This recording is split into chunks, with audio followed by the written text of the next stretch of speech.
그리고 주일예배 본문이 사사기로 바뀌었습니다. 그래서 저희들이 사사기 개관을 잠깐 하고요. 그리고 오늘 본문을 함께 나누겠습니다. 여러분 프린트물 참고해 주시기 바랍니다. 사사기, 사사라는 낯선 단어가 나오는데 영어로는 judge라고 합니다. 문자적으로는 재판관, 판단한다는 뜻이거든요. 근데 재판관이 하는 일이 무엇입니까? 죄 없는 사람을 구원해주고 또 죄 있는 사람을 벌주는 게 재판관이 할 일이죠. 정의를 시행하는 게 재판관입니다. 그러니까 그런 의미에서 사사예요. 성경에 나오는 사사는 이방 민족들로부터 이스라엘 백성을 구원해내는 일을 하는 사람입니다. 그런 의미에서 정의를 실현한다는 의미에서 사사라는 단어를 씁니다.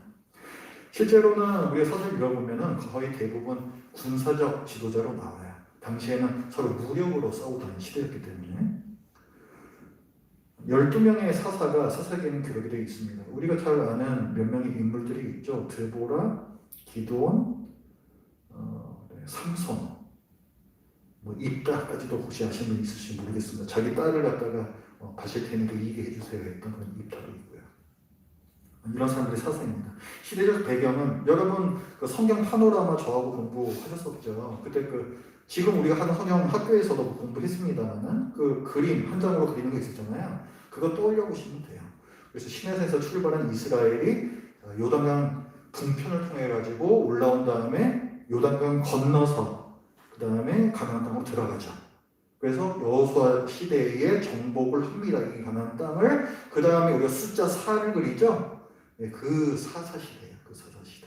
가나안 땅을 정복한 직후가 되겠습니다. 그리고 사자 위에다가 우리가 왕관을 그렸잖아요. 아직 왕이 없어요. 왕이 세워지기 전입니다. 그래서 여호수아의 죽음부터 이스라엘의 왕 사울이 세워지기까지 약 300년 동안의 이스라엘 역사이고요. 여호수아가 죽은 뒤 문제가 뭐냐면 여호수아와 그의 시대에 살았던 장로들은 하나님께서 하셨던 일을 잘 알고 있었어요. 가나안 땅에 들어와서 하나님께서 어떻게 전쟁을 승리를 이끄셨는지 다 아는 사람들인데 이 장로들이 다 죽습니다. 여호수아도 죽고. 그러니까 하나님을 사람들이 잊어버려요. 그때부터 여러 가지 문제가 생깁니다. 그 당시에 가나안 원주민들의 문화에 젖어들기 시작하는 거죠.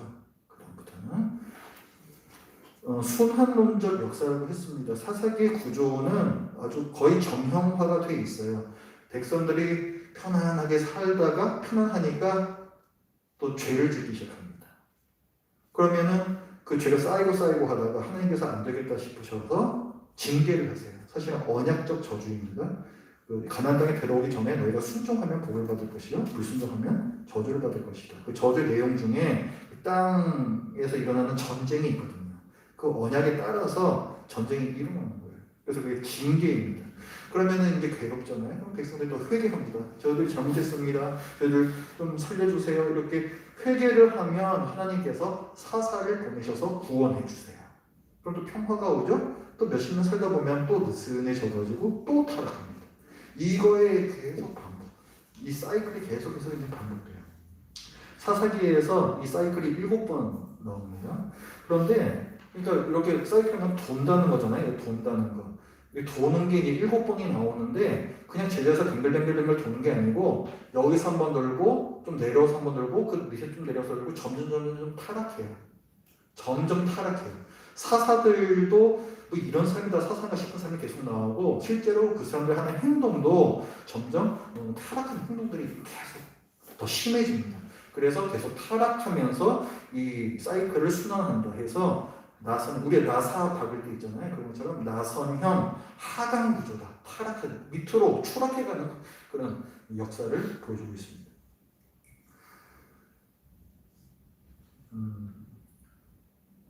그래서 나중에 이제 그 사사들이 그렇게 타락을 했을 때 이제 백성들이 사사 가지고는 안 되겠습니다. 얘기를 하나님께 드려요. 우리도 왕이 필요합니다. 어떤 이 사사기에서 하나 복선을 하나 깔아주는 거예요.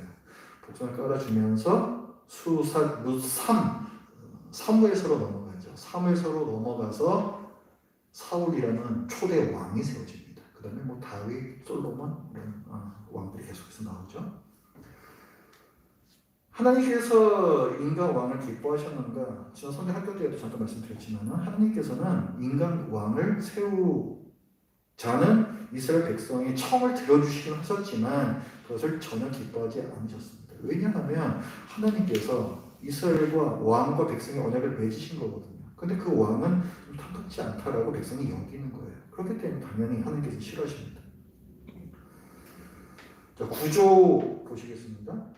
1장 처음부터 3장 6절까지는 여호수아가 죽었어요. 자, 정복 전쟁 잘 끝나고 땅의 분배까지 끝나고 여호수아가 죽었습니다. 그 이후에 이스라엘 백성이 어떤 상황이었는가?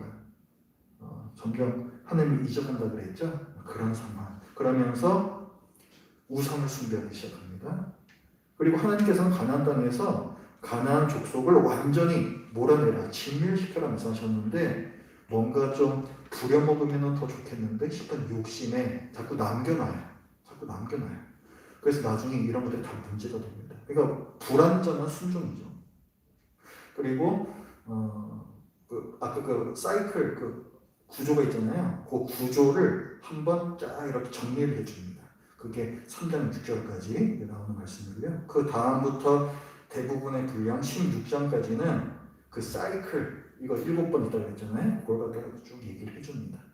그 다음 17장부터 마지막까지는 에필로그예요. 그러니까 이거는 그 7번 여기에는 들어가지 않는 건데 두 가지 이야기를 통해서 이스라엘 백성이 얼마나 타락했는지를 보여줘요. 정말 심각하게 타락한, 심지어 그 레위인이 막 죄를 저지르고 이런 그 심각한 끝까지 가는 거거든요. 그렇게 사사기가 끝을 냈습니다. 그러면서 그 시대에 왕이 없었기 때문에 각기 자기가 보기 소견에 옳은 대로 행했다. 사실 그 왕은 인간 왕이 아니에요. 하나님을 왕으로 여기지 않았다는 표현입니다. 그렇기 때문에 그렇게 끝까지 그냥 타락해버리는 거예요. 자, 그럼 오늘 말씀 우리가 한번 같이 보겠습니다. 사사기 3장입니다. 사사기 3장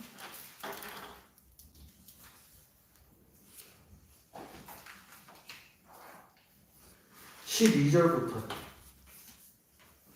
사사기 3장 12절부터 마지막 절까지입니다. 3장 12절부터 제가 읽겠습니다. 오늘은 사사 에훗이라는 사람의 이야기입니다. 이 사이클을 한번 여러분 읽으시면서 이렇게 짚어보세요. 이스라엘 자손이 또 여호와의 목전에 악을 행하니라. 이스라엘 자손이 여호와의 목전에 악을 행함으로 여호와께서 모압 왕 에글론을 강성하게 하사 그들을 대적하게 하시매 에글론이 암몬과 아말렉 자손들을 모아가지고 와서 이스라엘을 쳐서 종려나무 성읍을 점령한지라. 이에 이스라엘 자손이 모압 왕 에글론을 18해 동안 섬기니라.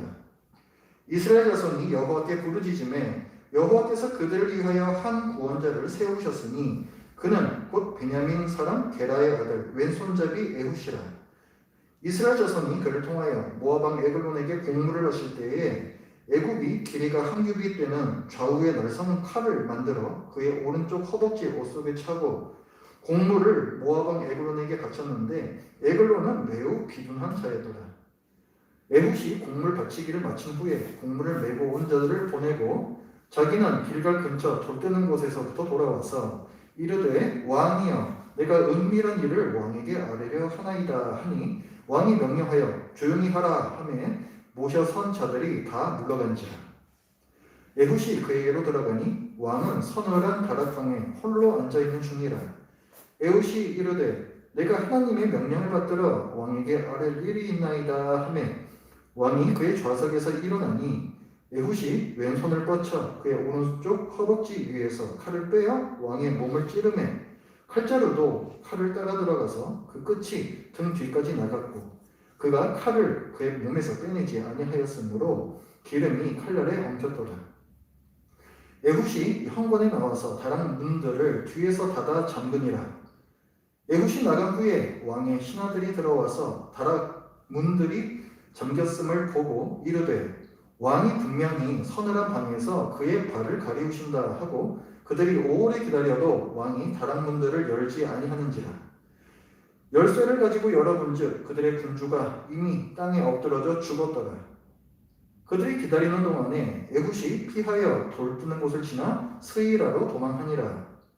그가 이르러 에브라임 산지에서 나팔을 불매 이스라엘 자손이 산지에서 그를 따라 내려오니 에훗이 앞서가며 그들에게 이르되 나를 따르라. 여호와께서 너희의 원수들인 모압을 너희의 손에 넘겨주셨느니라 하매 무리가 에훗을 따라 내려가 모압 맞은편 요단강 나루를 장악하여 한 사람도 건너지 못하게 하였고 그때에 모압 사람 약 10,000명을 죽였으니 모두 장사요 모두 용사라. 한 사람도 도망가지 못하였더라. 그날에 모압이 이스라엘 수하에 굴복하매 그 땅이 80년 동안 평온하였더라. 에훗 후에는 아나세의 아들 삼갈이 있어 소문을 막대기로 블레셋 사람 600명을 죽였고 그도 이스라엘을 구원하였더라. 아멘. 출애굽한 이스라엘 백성이 가나안 땅에 들어옵니다. 거기에서 땅을 정복하고 땅을 지파별로 다 분배를 하죠. 하나님께서 이스라엘 백성을 가나안 땅에 들여보내시기 전에 강조하셨던 부분이 있어요. 너희는 그 땅에 들어가면 절대 그 사람들하고 교류하지 마라. 통혼하지 마라. 서로 아들, 딸을 주고 이렇게 보내고 받고 하면서 결혼하지 마라. 그렇게 되면 그들이 섬기는 신이 우상이 이 나라로 들어오게 될 것이다. 그래서 절대적으로 금하셨습니다. 심지어 가나안 사람들을 진멸하라고 하실 정도로 그 잔인한 명령을 주실 정도로 그렇게 경계하라고 말씀하셨어요. 그런데 이스라엘이 가나안 땅에 들어와서 어떻게 했는가 한번 보겠습니다. 오늘 본문 3장인데요. 그 5절부터 말씀을 한번 보십시오. 그러므로 이스라엘 자손은 가나안 족속과 헷 족속과 아므리 족속과 브리스 족속과 히위 족속과 여부스 족속 가운데 거주하면서 이 가나안 원주민들이에요. 그 가운데에 거주했다고 했습니다. 그 가운데에 쫓아내야 되는데 그 가운데에 거주하면서 그들의 딸들을 맞아 아내로 삼으며 자기 딸들을 그들의 아들들에게 주고 또 그들의 신들을 섬겼더라. 통혼했죠. 우상을 들여와서 숭배합니다. 이스라엘의 역사는 우리가 이 뒤에서도 보다시피 범죄하고 또 범죄하고 또 범죄하고 이 역사의 반복입니다. 이 범죄는 가나안 땅에 정착했던 초기 때부터도 그랬어요. 그래서 오늘 보면 12절 말씀을 보면은 이스라엘 자손이 또 여호와의 목전에 악을 행하니라. 그 여호와의 눈앞에서 악을 행했다는 표현을 거듭습니다. 2번 또 나와요. 이스라엘 자손이 여호와의 목전에 악을 행함으로 이렇게 나오죠. 똑같은 표현 2번 쓰죠. 이들이 왜 그랬을까요? 이들은 왜 이런 짓을 저질렀을까요? 하나님을 잘 몰라서 그렇습니다. 지금까지 이스라엘이 경험했던 하나님은 어떤 하나님이셨어요? 애굽에서 탈출해 나올 때 애굽 군대를 몰살시키신 하나님 들어서 알고 있죠. 그 다음에 가나안 땅에 들어와서 수많은 전쟁을 치르잖아요. 그 전쟁에서 승리하신 하나님 그것도 들어서 알고 있죠. 그러니까 이들이 알고 있는 하나님은 만군의 여호와, 전쟁의 신입니다. 지금은 전쟁이 끝났어요. 이제 이스라엘이 분배받은 땅에서 씨 뿌리고 공부를 잘 길러서 그걸 먹고 살아야 됩니다. 농경 시대라는 거죠. 정착 생활, 농경 시대라는 거죠. 근데 이스라엘에서 이걸 해봤어요? 모르죠. 계속 떠돌아다니면서 목축하던 하면서 지금까지 왔잖아요. 몰라요. 농사를 어떻게 지어야 되는지 몰라요. 그래서 원래 이 땅에 살면서 잘 먹고 잘 살았던 다른 사람들은 도대체 어떻게 했나? 그게 자연스럽게 궁금해집니다. 또 그 다음에서 배우고 싶죠. 그렇게 교류가 시작되고 통혼으로 이어지고 이방 신들이 들어오는 거예요. 그러니까 그 근원을 따지고 들어가 보면은 고대 근동 지역에서 아주 팽배했던 아주 만연했던 생각이 있어요. 전쟁의 신 따로 있고 그 다음에 농사의 신 따로 있고 각 분야별로 전문가 신이 따로 있는 이 시스템, 이거를 이스라엘 사람들이 받아들이는 겁니다. 그러니까 여호와는 전쟁에는 능한 신이나 농사 쪽은 관할하지 않으셔. 이렇게 보는 거예요. 그래서 바알, 아세라 이런 신들을 섬깁니다. 이 세상에서 단 한치도 하나님의 주권이 미치지 않는 영역이 없는데 이스라엘은 그런 하나님을 제 멋대로 제한했습니다. 이것은 우리가 자칫 저지르는 잘못이기도 합니다. 우리는 하나님을 내 마음대로 기대하고 내 마음대로 제한합니다. 사실은 하나님을 잘 모르면서.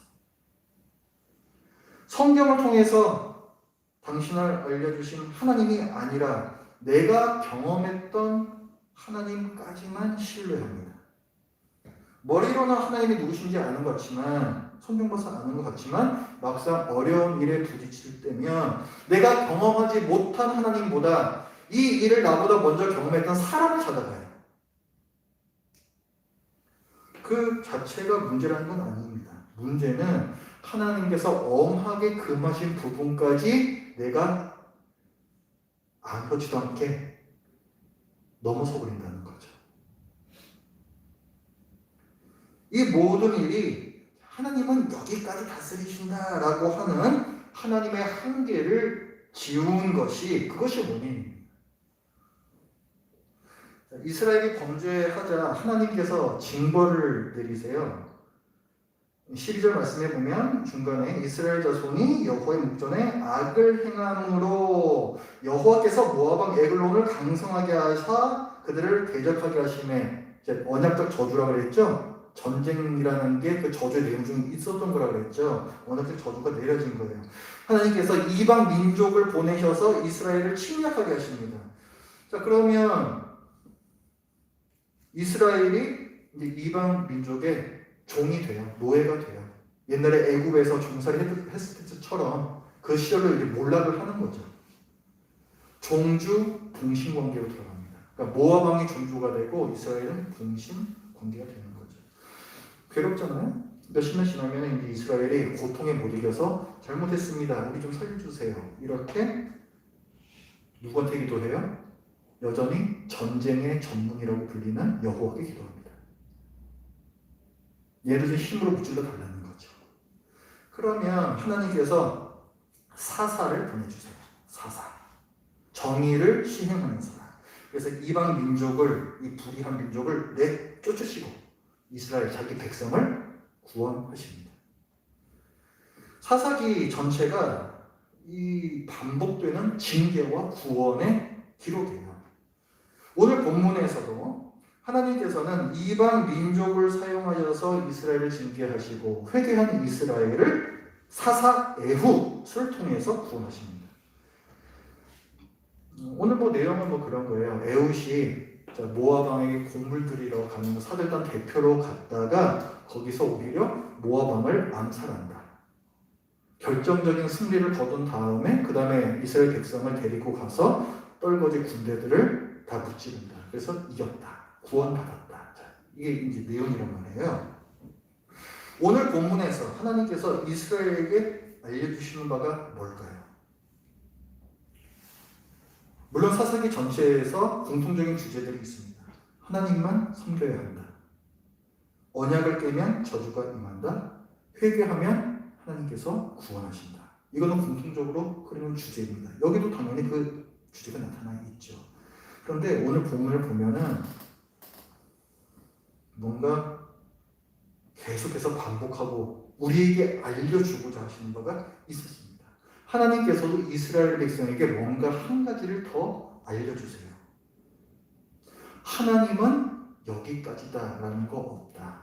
이거예요. 하나님께서는 우리의 예측을 뛰어넘는다. 이것을 알려주십니다. 그게 어디에 나타나냐면 첫 번째, 이스라엘에게 쳐들어왔던 나라가 어느 나라예요? 모압이죠. 모압은 이스라엘이 전혀 예측하지 못했던 적이었습니다. 보통 이스라엘이 지금 땅 정복까지 끝난 후에 치르는 전쟁은 그 가나안 땅, 자기가 살고 있었던 그 땅을 되찾으려는 원주민들이 다시 쳐들어오는 전쟁이에요. 대부분 다 그렇습니다. 땅을 놓고 내 땅이 이 땅에 옥신각신 하거든요. 가나안 땅이 요단강 서편이죠. 그렇죠? 그 지역 안에 원래 살던 원주민들하고 보통 전쟁을 계속 한다고요. 이 시대에는. 그런데 모압은 요단강의 동편에 있는 나라예요. 얘네들은 가나안 원주민이 아닙니다. 얘네들이 구태여 여기를 갖다 쳐들어온다는 거는 제가 잃어버린 땅을 찾기 위해서 온 게 아니에요. 이스라엘이 전혀 예측하지 못했던 적이었습니다. 하나님께서는 전혀 예측하지 못하는 이런 적을 사용하세요. 그리고 모압은요, 이스라엘과 따지고 보면 혈연관계에 있는 민족입니다. 모압의 그 시조가 모압이잖아요. 누굴 통해서 난 거예요? 롯이죠. 네, 롯은 누구예요? 아브라함의 조카입니다. 그러니까 이스라엘하고 모압하고는 사실은 먼 친척도 아니에요. 혈연관계에 있는 나라라고요. 그래서 이스라엘이 크게 경계하지 않았던 나라이기도 합니다. 게다가 모압은 이스라엘을 무서워했었거든요. 출애굽기 15장에 보면 모세가 이스라엘 백성을 홍해를 건너게 한 다음에 그래서 승리하고 노래를 불러요. 하나님 찬양하는 노래를 부릅니다. 거기에 보면은 출애굽기 15장 15절에 이런 말씀이 나와요. 모압 영웅이 떨림에 잡히며 애국 군대가 홍해에서 몰살당했던 이 소식을 듣고 모압에 있는 영웅들마저 두려워서 떨었다는 거예요. 모압이 무서워했다는 거예요. 그뿐만이 아니라 이스라엘이 요단강에 건너서 가나안 땅으로 들어가기 전에 요단강 동편으로 올라온단 말이에요. 동편으로. 근데 그 동편이 그 모압이 산 땅이에요. 그때의 민수기 22장 3절 기록을 보면 모압이 심히 두려워하였으니 이스라엘 백성이 많음으로 말미암아 모압이 이스라엘 자손 때문에 번민하더라. 이스라엘 때문에 심히 두려워하고 심히 번민하던 게 바로 모압 사람들입니다. 이스라엘하고 전쟁하는 거 엄두도 못 내는 사람들이라는 얘기예요. 근데 지금은 사사기는 어떤 시대예요? 전쟁이 다 끝났죠. 이스라엘이 얼마나 강한지 온 천하에 그게 다 증명이 된 시점이에요. 그런데 얘네들이 그 덜덜 떨어진 애들이 쳐들어온다. 이상한 일입니다.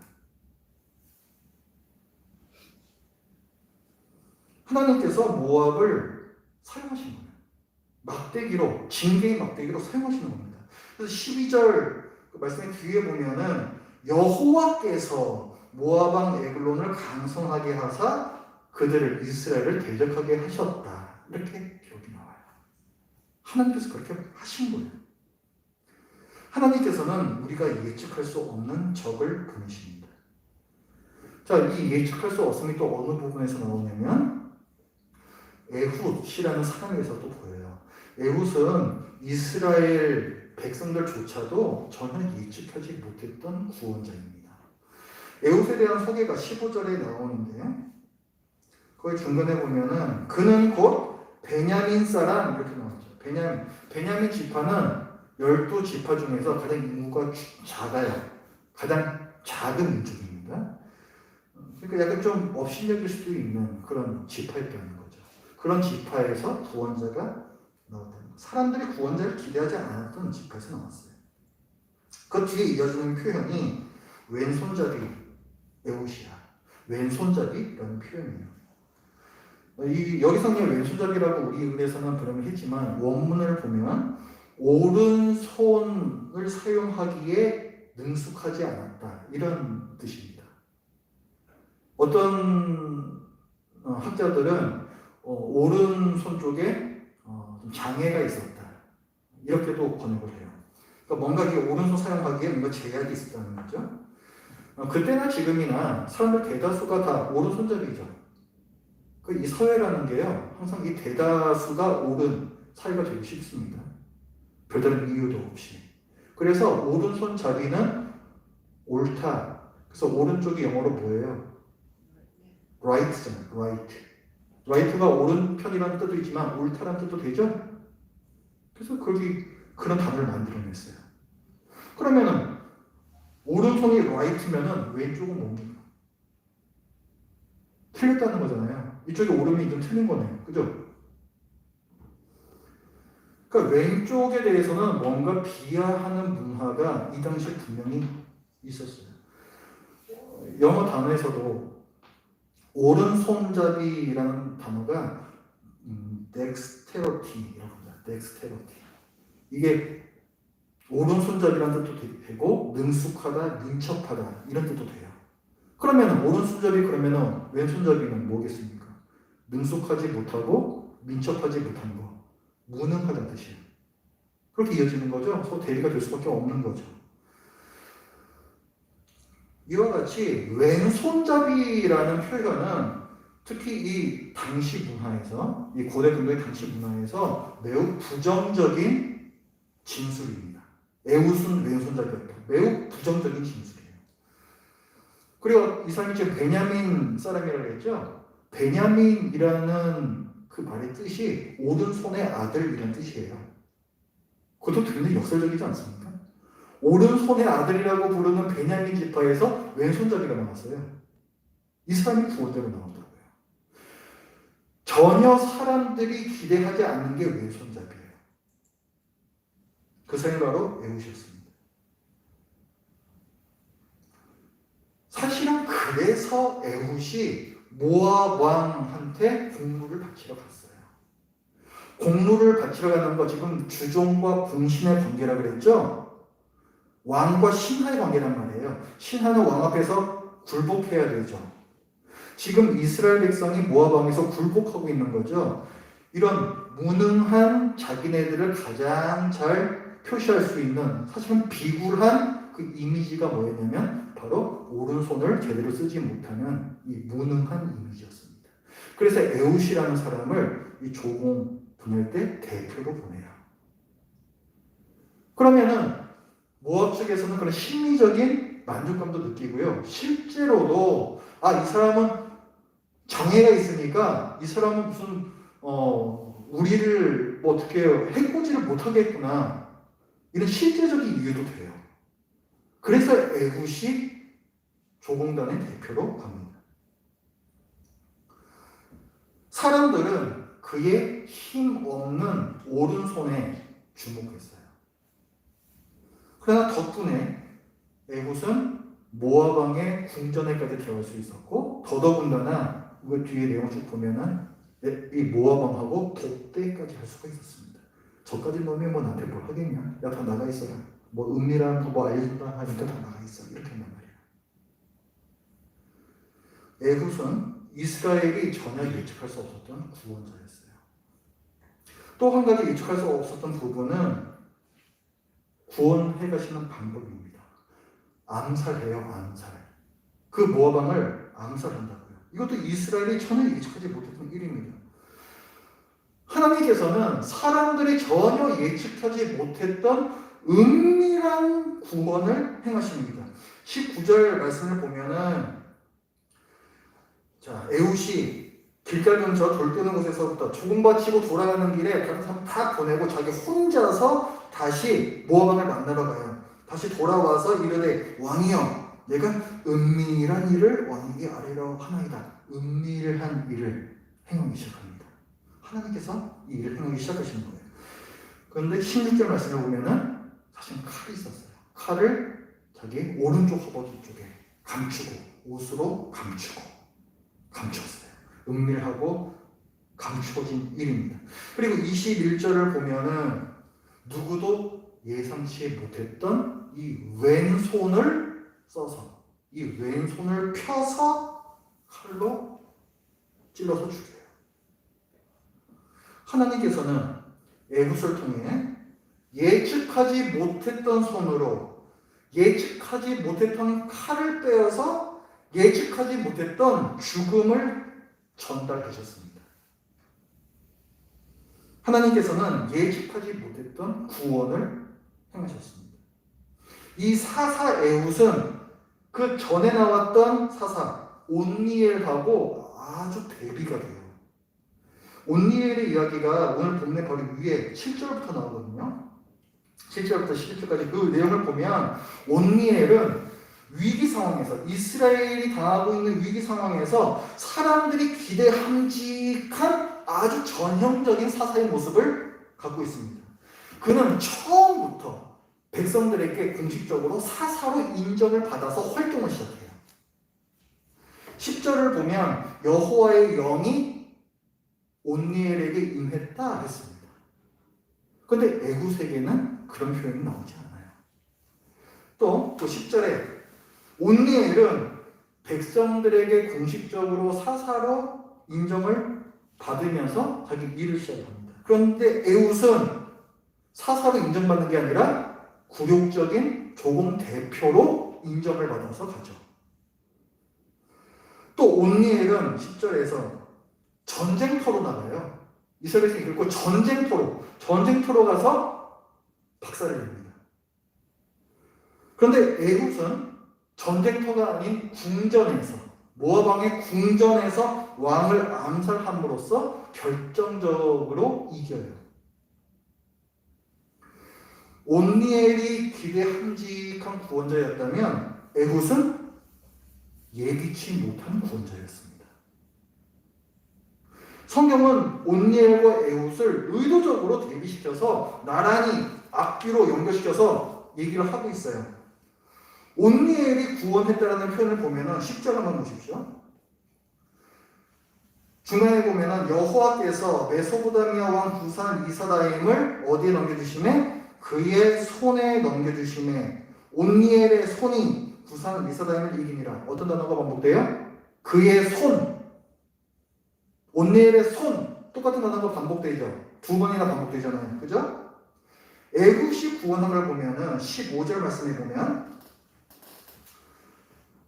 중간에 에훗이라 다음에 이스라엘 자손이 그를 통하여 모압 왕 에글론에게 공물을 바칠 때에 여기 그를 통하여 우리 글의 성경에서는 번역할 때 생략이 됐어요.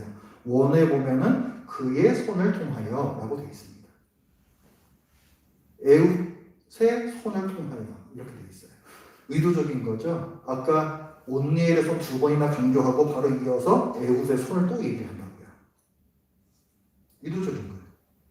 성경은 의도적으로 온니엘의 손과 에훗의 손을 강조하고 있습니다. 전에는 온니엘의 강한 오른손을 사용하셨던, 그래서 구원하셨던 하나님께서 이제는 에훗의 힘 없는 왼손, 힘 없는 오른손이죠. 힘 없는 오른손, 아무도 주목하지 않았던 그의 왼손을 사용하셔서 구원하십니다. 예측할 수 없었던 적이 나오고, 예측할 수 없었던 구원자가 나오고, 또 예측할 수 없었던 구원이 펼쳐집니다. 사람이 하나님을 어떤 틀에 가둘 수 없습니다. 그 다음에 나오는 사사, 삼갈 또 보세요. 딱 한 절 나오거든요. 31절. 딱 한 절 나와요. 애굽 후에는 아나세 아들 삼갈이 있어 소모는 막대기로 블레셋 사람 600명을 죽였고 그도 이스라엘을 구원하였더라. 지금 삼갈의 손에는 뭐가 들려져 있습니까? 소모는 막대기가 들려져 있습니다.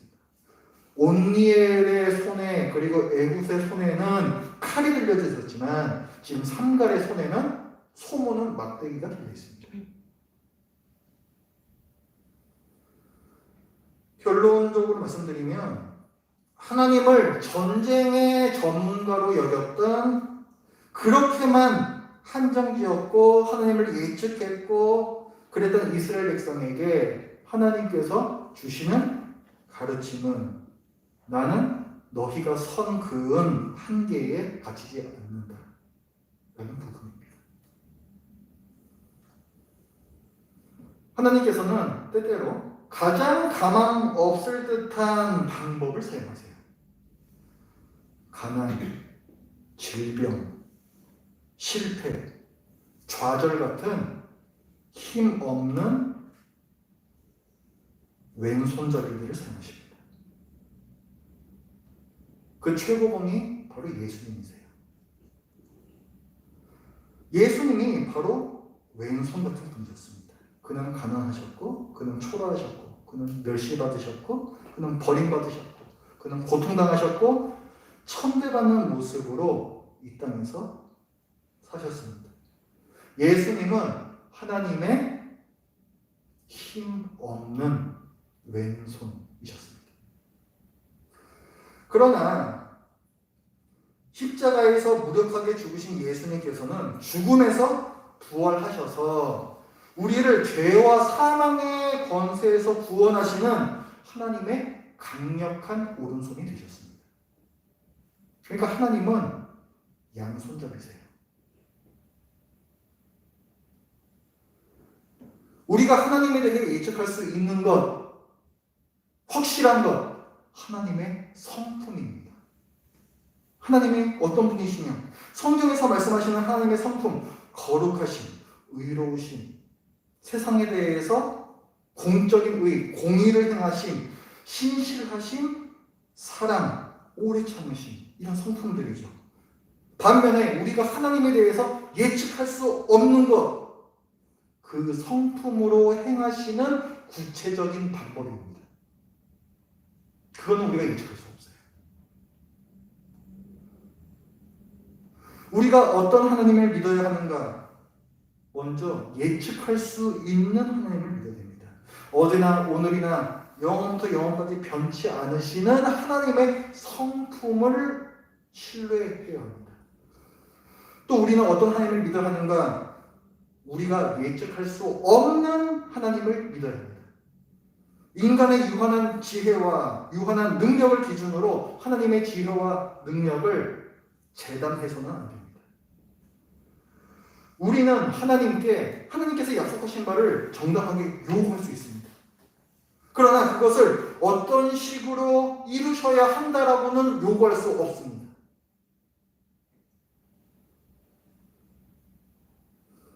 우리가 종종 경험하는 하나님이 계시지 않는 것 같은 하나님의 그런 부재, 하나님이 아무 일도 하시지 않는 것 같은 하나님의 연약함, 하나님의 무력함은 하나님의 왼손이에요. 하나님은 이 왼손을 사용하셔서 그분의 백성을 성숙하게끔 하십니다.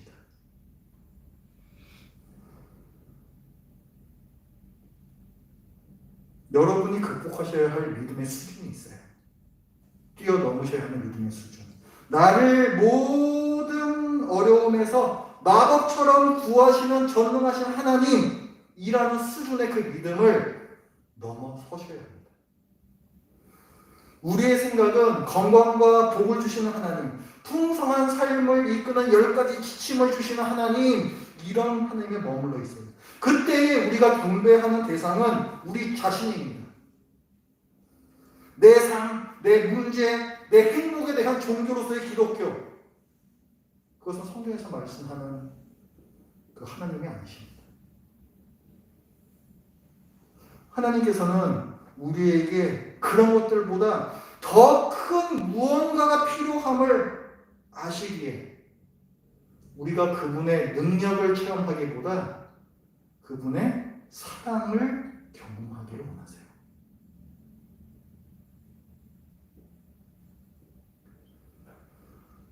하나님의 두 손 모두가 큰 능력이 있습니다. 하나님의 오른손은 대놓고 그분의 능력을 드러내십니다. 홍해 사건처럼. 그래서 우리를 위대하신 하나님 앞에 엎드리게 하죠. 한편 그분의 왼손은 은밀하게 그분의 능력을 드러내어서 무능한 것 같은데 그럼에도 불구하고 우리가 하나님 앞에 엎드리게 하는 깊은 신앙을 우리에게 일으킵니다. 그것이 하나님의 왼손이 하는 일이에요. 에훗의 손과 삼갈의 손을 사용하셨던 양손잡이 하나님을 신뢰하시기 바랍니다. 기도하겠습니다.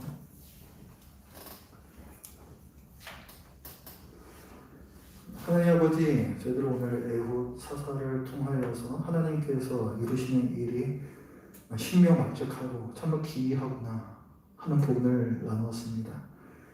이 귀한 일로서 예수 그리스도를 보내주셔서 저희를 죄와 사망의 권세에서 구원해 주신 그 하나님, 우리가 이해할 수 없는, 세상 사람들이 이해할 수 없는 그 지혜에 대해서도 저희들이 나눴습니다. 하나님 아버지, 크신 하나님 앞에서 저희들이 늘 엎드리는 자들이 되게 하여 주시옵소서. 하나님 아버지, 절대로 하나님을 저희들의 얄팍한 이 머리로 재단하고 제한하지 않도록 하여 주시옵소서.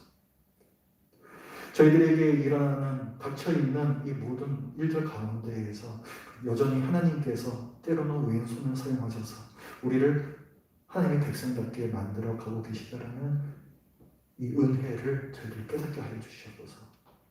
예수님의 이름으로 기도드립니다. 아멘.